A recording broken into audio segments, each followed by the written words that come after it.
3 vriende en 'n 4,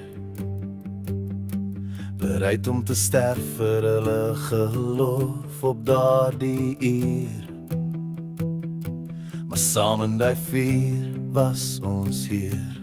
Die volgende dag stap hulle uit sonder enige seer. En Daniel het 'n leeu ontmoet, omdat hy kies om te bid, dit verbaai moet. Maar hoe het die bek van die leeu gesnoer? Die volgende dag stap hy uit, die leeu het nie geroer.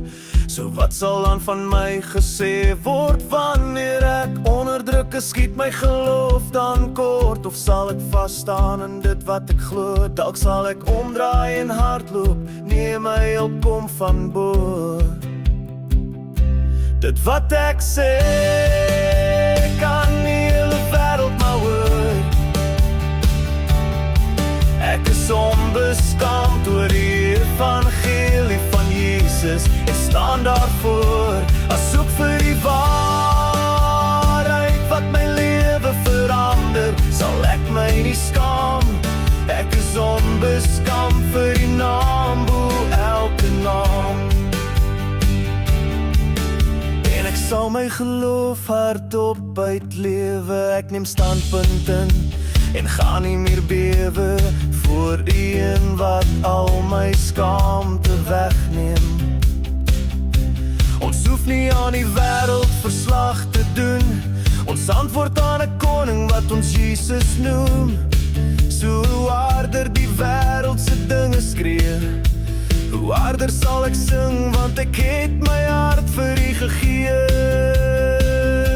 Dit wat ek sê kan nie hele wêreld maar hoor.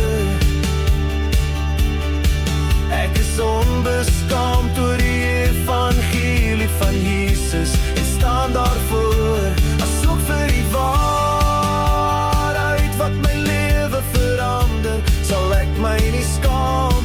Ek is onbeskaamd vir die naam bo elke naam.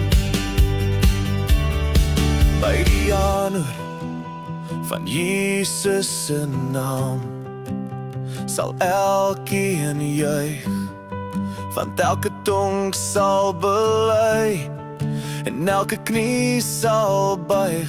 Laat dit nou begin voordat U terugkeer, Heer, voordat die klippe dit uitskree, laat ons U eer.